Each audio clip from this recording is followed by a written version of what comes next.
ఇవాళ మాయ మాటలు చెప్పి గద్దెనెక్కినటువంటి కాంగ్రెస్ పార్టీ నాయకులు ఇక్కడ రోడ్లు గుంతలమయమైతే మొన్న ఎడతెరిపి లేనటువంటి వర్షాల కారణంగా పంట నష్టం జరిగితే ఒక ఊరు నుంచి కనీసం మండల కేంద్రానికి కూడా రాలేనటువంటి పరిస్థితులు, జబ్బుల పాలై అనేక రకాల రోగాల పాలైనటువంటి వాళ్ళకు సంబంధించినటువంటి కనీస సమస్యలు వసతులు కల్పించలేనటువంటి అసమర్థ ప్రభుత్వాన్ని మేము గద్దె దిగిపోవాలని చెప్పేసి మేము డిమాండ్ చేస్తూ ఉన్నాం.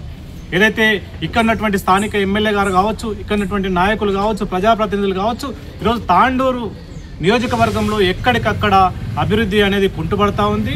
ఎక్కడ కూడా చిత్తశుద్ధి లేకుండా ప్రజల్ని మోసం చేసే రీతిలో ప్రభుత్వ పరిపాలన కొనసాగుతుంది తప్ప ఏమాత్రం కూడా వాళ్ళ బాగోగులు పట్టించుకునేటటువంటి విధానంలో వాళ్ళ యొక్క ఆలోచనలో కూడా లేనటువంటి అంశం. కాబట్టి ఇవాళ భారతీయ జనతా పార్టీ ప్రత్యామ్నాయంగా ఈ తాండూరు నియోజకవర్గాన్ని అభివృద్ధి పరచాలంటే, ఈ తాండూరుని అన్ని రకాలుగా రైతులకు కానీ కార్మికులకు కానీ అనేక రకాలైన సమస్యలు తీర్చాలంటే ఇవాళ బీజేపీ మాత్రమే అధికారంలోకి వస్తే మా బతుకులు బాగుపడతాయని చెప్పేసి తాండూరు నియోజకవర్గాల ప్రజలందరూ కూడా భావిస్తూ ఉన్నారు.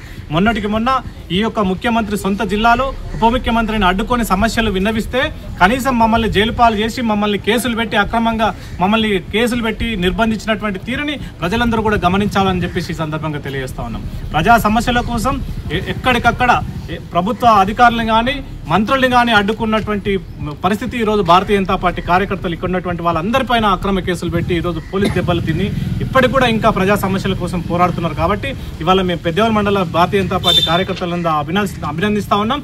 రేపు రాబోయేటటువంటి స్థానిక సంస్థల ఎన్నికలలో మెజార్టీ స్థానాలు ఈరోజు భారతీయ జనతా పార్టీ దక్కించుకునేటటువంటి అవకాశం ఉంది.